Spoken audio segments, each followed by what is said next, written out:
Welcome, everybody, to another episode of Reimagining the Internet. I'm Ethan Zuckerman from the kitchen that I've been trapped in for the last 8 months.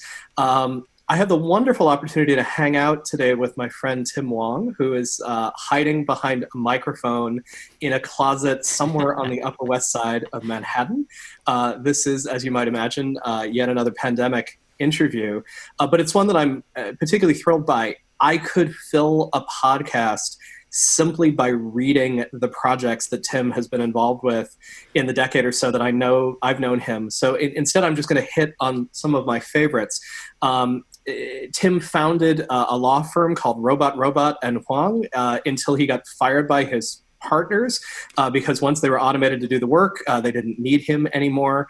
He's one of the co-founders of RaffleCon, Rolling on the Floor Laughing Con, which was a conference of internet celebrities, which was really fun until we discovered that Keyboard Cat has an agent, which was so dispiriting that it's just kind of hard to laugh about these things anymore.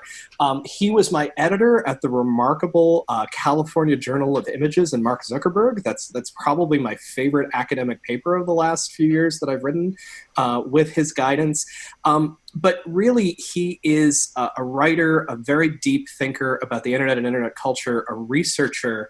And right now, he is the author of a really remarkable and important new book called Subprime Attention Crisis. It's just out with Farrar, Straus and Giroux. And Tim, we ask everybody the same question here. And it's a pretty simple but massive two-part question. What's wrong with the internet, or maybe in this case, internet advertising, and what should we do about it? Cool. Well, Ethan, thanks for having me on the show. So in typical fashion, I think I'm going to attack the question, and then I'll go with the question, right? Absolutely. I think the hard part about your question is, how do we characterize the internet? It's such a big, kind of unknowable thing in some ways, and it's very difficult to characterize, and almost any way of characterizing it is inevitably going to leave out sort of the experiences of people, right?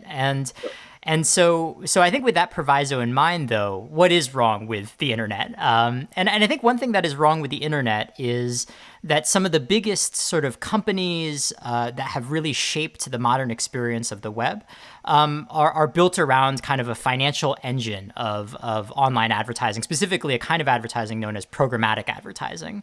Mm-hmm. And this kind of core financial engine has produced a lot of sort of bad impacts on the design of the web, but I think also may actually lead to a great deal of sort of instability as we think about, how financially robust is this kind of structure that we've created over the last 20 years, and where is it going to go for the next 20 years? So let's talk about what distinguishes programmatic advertising from other types of advertising. So when I type into a search engine, I want to get my roof fixed in Pittsfield, Massachusetts. That's a different sort of advertising than what you're talking about, right? Yes, that's correct. Well, I should say at least, like, when you type in a term in a search engine, right, and an ad is delivered to you, that is programmatic advertising. Okay. Now, I think the main distinction that people should know about, though, is when, someone uses the word advertising, you usually think about, Mad Men, right? These guys sitting in kind of smoke-filled offices, saying offensive things to one another. And I do think that one of the things that's often missed is that the modern day sort of structure of advertising is very different from this. It's a lot more, sort of Wall Street than it is kind of Madison Ave, in the sense that a numbers game rather than a creative game. Exactly, right. It's sort of extremely data-driven, and it's largely facilitated through algorithms that compete with one another to deliver an ad to someone. And so when you go search for a term, right, say carpenter on Google, essentially there's a second auction that takes place to deliver an ad to you at that point in time. And there's basically a kind of huge infrastructure that allows for these auctions to happen in between the time at which you click on a link and the time in which the website loads. And these trades happen billions of times every single day, every time an ad is delivered online. And so my local roofers are essentially participating in an auction, and the prize is my attention. Yeah, the sort of right to load something in front of your eyeballs, or at least attempt to. Okay, and so what's wrong with that? I wanted a roofer Roofers are going to compete to pay for the right to put that ad in front of me.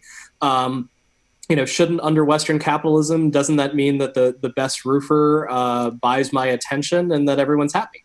Sure, right. Well, and actually, the kind of illusion you're making there is a really good one, right? Which is that there has been a lot of kind of economic theory that has gone into designing these attention marketplaces. And a lot of it is, I think, like very much tied to kind of the sort of classic economic thinking, right? Which is we create an extremely liquid market, people compete on price, and this should be a good way of kind of clearing this inventory. It's an efficient way of doing that.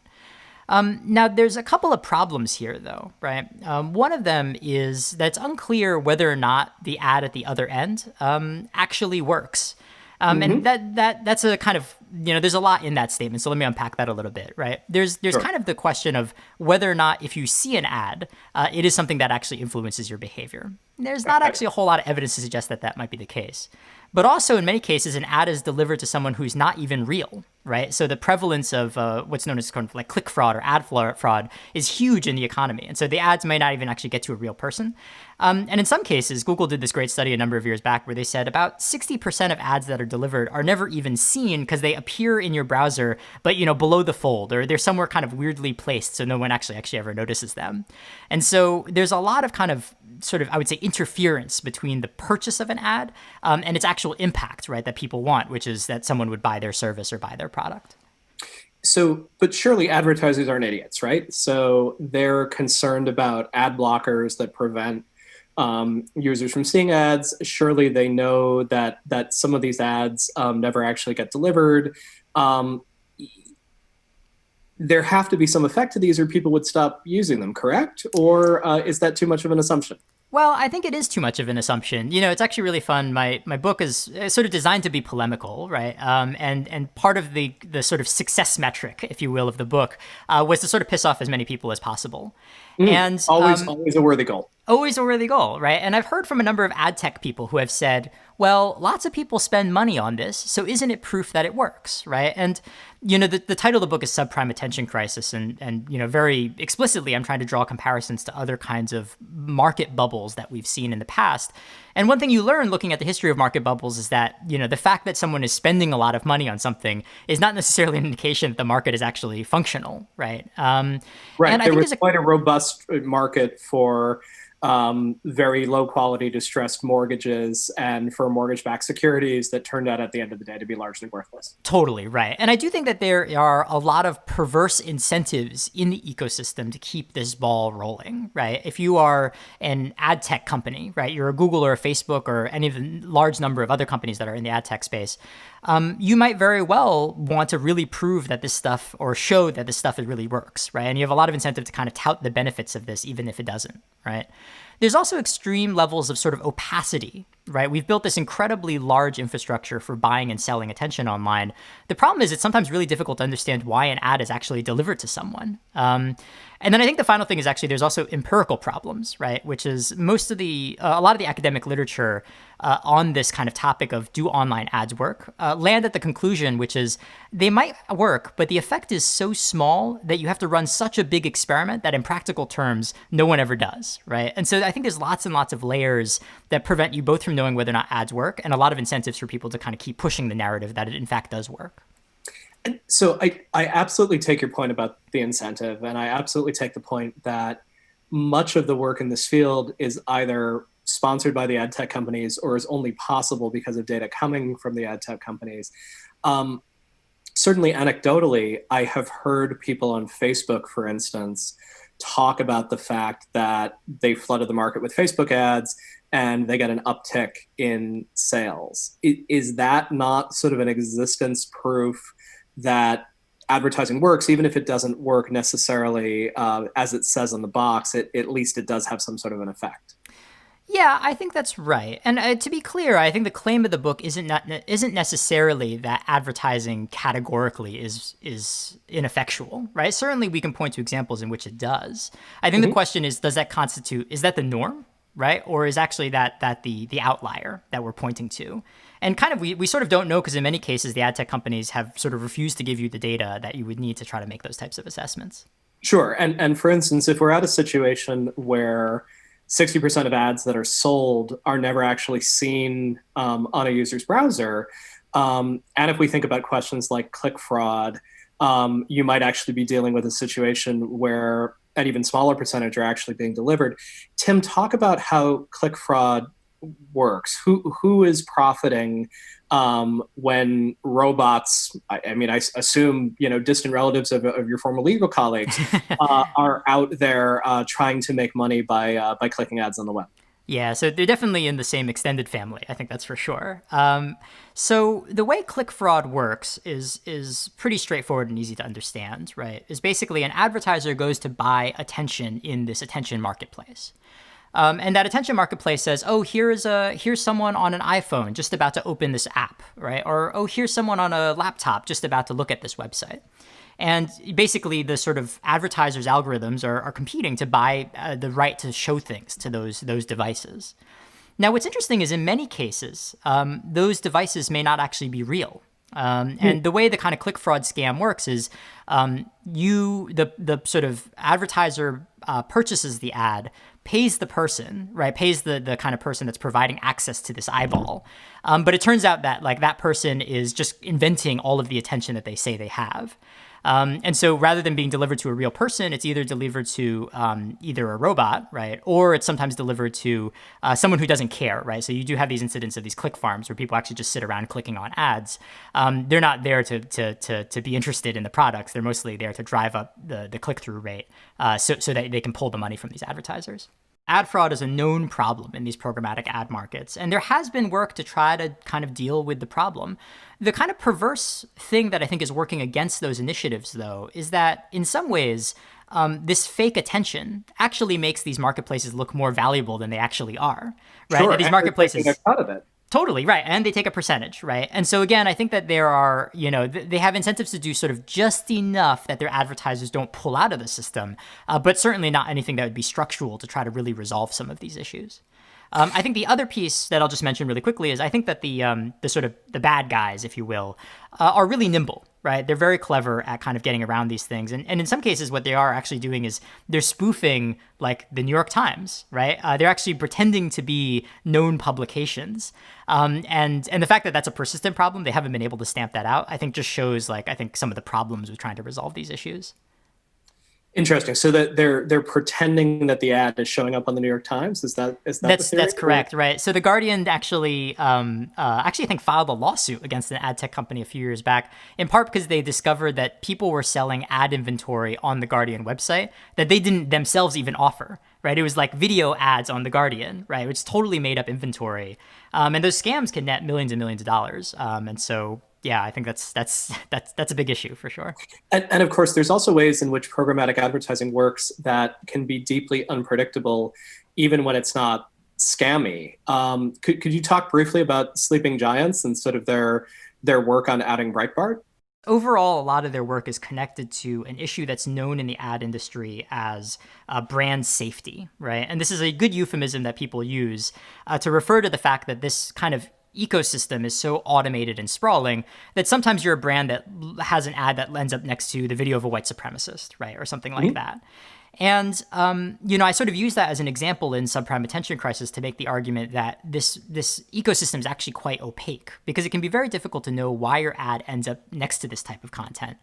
And actually efforts at controlling it, like the kind of efforts of like the biggest brands in the world to try to prevent this from happening, hasn't been able to really stem the problem. And in fact, you have kind of activist groups like Sleeping Giants being able to kind of surface lots of examples in which effectively, right, like there's some really terrible stuff on the internet being underwritten essentially through this ad system, even without sort of the willingness of the advertiser, right? They sort of end up there in a number of cases. I found myself learning a little bit more about Sleeping Giants when I found out that ads for MIT distance learning courses were airing on Breitbart. Oh my God. And of course, I had to find the academic department at MIT and who was doing the ad buys and sort of help them understand that what they were buying was inventory that was running across many different sites, but that Breitbart was one of them. And of course, they hadn't consciously made that choice. One of the things that I love about this is the term brand safety.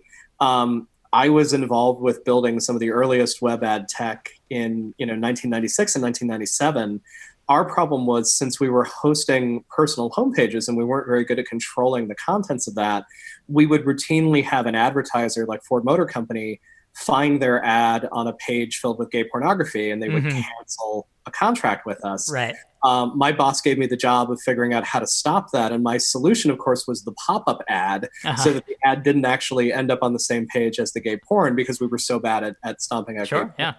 So there's a lot of bad things that you can accomplish in the name of brand safety. Now, you're not worried about destroying the internet through pop-up ads. You're much more worried that this opaque and poorly understood market might be on the verge of collapse. Explain why that is, and explain what the consequences of that collapse might look like. Sure. So I would put it this way, right? So you have a market which is highly opaque. You have a bunch of self-interested actors that are pushing the value of the marketplace. At the same time, you have a lot of dynamics that are actively eroding, I would say, the sort of quote unquote actual value of the ad, right? That's the rise of ad blocking, ad fraud, like we've talked about. And also the fact that it just appears that, like, for a lot of big classes of online ads, people are just paying attention to them less and less, right? Okay. And in my mind, that is sort of the ingredients that add up to a market bubble, right? Which is, you can't see what's going on. People keep telling you that it's great, but actually, in fact, it's not great, right? And when sort of the perceptions of a market snap to reality, the sort of resulting panic can be effectively what a market bubble is, right? That's kind of how the 2008 crisis occurred. Sure. And so the kind of claim here is like, okay, so what is the trigger that causes a panic whereby advertisers say, wait a minute, what are we spending millions and millions of dollars on? And you're already starting to see these kinds of strange, like, well, head scratcher moments, right? So Procter & Gamble 2 years ago said, we're going to stop $200 million of digital ad spending. The end result to their bottom line was zero. Nothing happened, right? Okay. And I do think that those types of events, right, can kind of trigger a looming sense that maybe this market is maybe not as great as we think it is. And one of the things that I'm sort of thinking about is, like, does that set up the kind of grounds for a crisis? And what would a crisis like this look like? Well, I think part of it is obviously the kind of companies that are facilitating this ad buying and exchanging would lose a lot of money, right? But of course, I'm not so concerned that Mark Zuckerberg has like $1 billion less. That doesn't really matter to me. What I'm worried more about is that there's a whole ecosystem of media creators and communities online, and social media platforms, right? Platforms that kind of facilitate all of this communication in the public sphere that are dependent on this financial reactor, this engine, right, to keep going and to stay solvent. And so I do think that a sustained downturn in some of these programmatic ad markets, really has a big human consequence. And I think, again, you can look at the sort of COVID-related downturn in the media as kind of a sort of hint at what might be, right? Because it's clear that a lot of major media entities don't really have the wherewithal to stand through, a month or two of downturn. And so I do think that, like, the cost there and the harm there is what I'm most worried about. So if we imagine other companies looking at what Procter & Gamble did with that experiment and essentially saying, well, what if we cut a significant amount of our online spending, our online brand spending? Your feeling is that it might have a net zero result on the bottom line of those advertisers, that what it might end up doing is triggering a very serious shift for a company like a Facebook or a Google, but that the most vulnerable actors in the ecosystem might be something like The Atlantic or Slate, or someone who's doing high quality journalism and is highly dependent on advertising as part of the revenue. Is that the ripple effect that you're most worried about? Yeah, that is the ripple effect. And in part, it's because programmatic advertising as a model has become something that there's an active effort to extend it into all different parts of the economy, right? So, for example, there's an effort right now to make podcast advertising based on the programmatic model. Mm-hmm. And so I do think that, like, the kind of, the implementation of this business model in lots of different places means that the ripple effect also could impact lots of people that we don't expect. What's the solution? It's if we are dealing with a subprime attention crisis.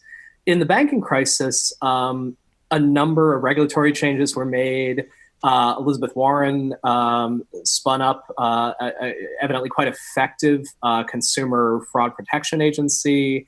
Banks were subject to stress tests, and it's a whole lot harder to get a loan than Yeah. it used to be. What are the things that we could do to respond to the subprime attention crisis?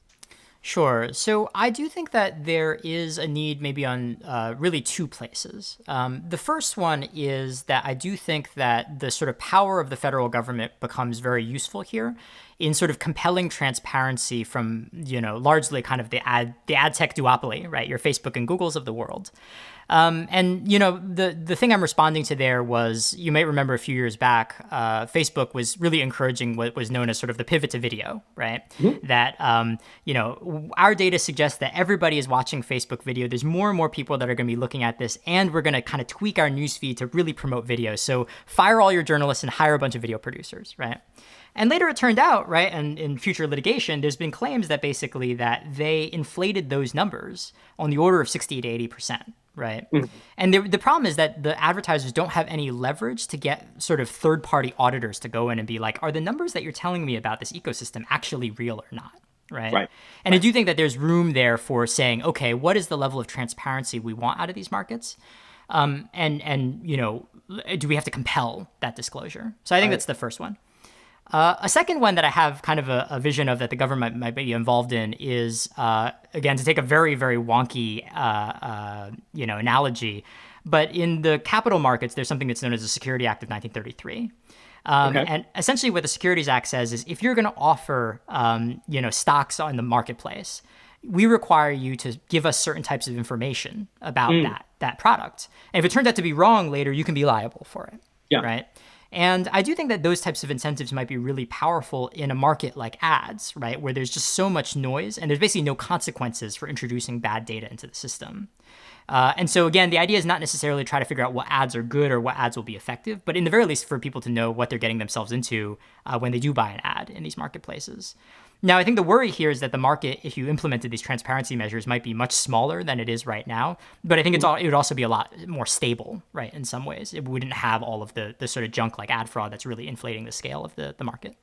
You mentioned early on in this interview that you were hoping to piss off as many people as possible. How's that going? It's good. People are annoyed. And what's interesting is I would say that they're annoyed on both sides of the debate, which is maybe an intriguing thing. And maybe it's a little orthogonal to what you're asking about. But on one hand, you have ad tech people who are like, this guy's an idiot. He knows nothing. I was joking with someone earlier today. It's almost like debating with someone in the national security establishment because they're like, oh, we know ads work, but we can't tell you anything that would prove that that's you the only case. Could see what we see. Exactly. You would agree with us, right? And that's like totally a bit of rhetoric that I have seen. What's also really interesting is a response to the book. I would say even tech critics have not been happy with the book. And they've been not happy with the book in some ways because it subverts the narrative that, this advertising infrastructure is a kind of like mind control ray, right? Sure. That it has the ability to sort of shape society in a very like sort of discrete manner. And so I guess everybody's sort of been pissed off, right? For what it's worth. Let's explore that for half a second because we haven't talked about privacy. We haven't talked about surveillance capitalism. Shoshana Zuboff's name hasn't come up yet. Do you think that advertising as it works right now, do you think that these large marketplaces for personally identifiable information, for behavioral data, for psychographic data, do you see a social harm associated with it, or do you just think they don't work? I do think there is a social harm. I just think our critique needs to rest on something more than Mark Zuckerberg has the mind control ray. Right, because I just don't think that's supported by the facts. But certainly you can still resist a huge surveillance infrastructure that we've built, right, on privacy grounds. I just don't think like the account of us having to believe the sort of industry's claims about this isn't necessary for us to kind of like resist the sort of business model of the web.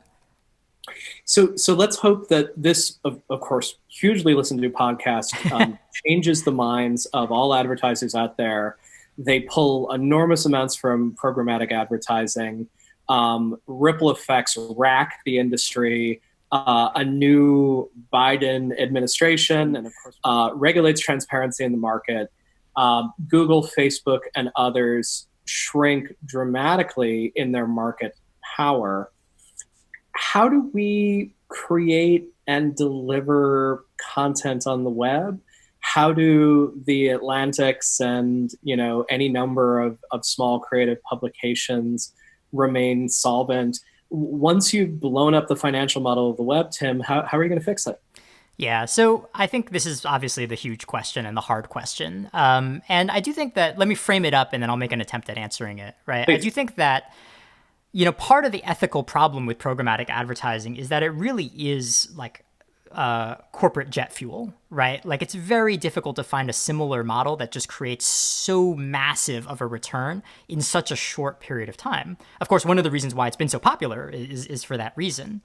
Now, the problem, though, is if you believe that a big chunk of that is fraud, right?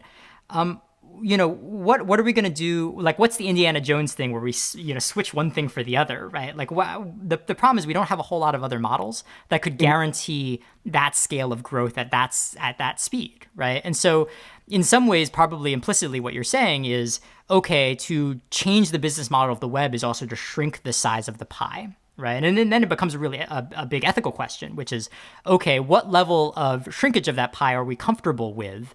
And are we willing to do that even in a world where we say, okay, there's a number of well-meaning or well-deserving journalists that are funded by this ecosystem who will be out of work if you do this, right? And I think it's hard, and this is one of the reasons, and this is my attempt to kind of answer the question, is there's two things. One of them is I really believe in kind of what I call sort of like a controlled demolition of this model, right? Like that there's some people who are my friends who will say, who cares? Let's just blow this whole thing up. But I think the human cost is too great to really kind of blow up the bubble in this way. And so what you want to instead do is find ways of sort of stepping it down over time and allowing sort of alternative models to grow and form, right? I think the other one is that I think our model of the internet in the future has to still include ads, right? Because I do think the model does have its benefits, right? Like accessibility to services, right? That's an indisputable benefit. And so I do think that like really kind of what I most hope for is kind of an internet that's not just built on a monoculture, but instead has more of a diverse ecosystem of different business models, right? And I do really think that the final point here is I do really think that advertising in its dominance has kind of smothered out this experimentation that we desperately need. Tim, thank you so much both for being with us and for putting forward a book that really is challenging how we think about this space. I'm really thrilled that it's out there, and I'm always thrilled by the incredibly diverse and powerful work that you end up doing. Yeah, thanks for having me on the show.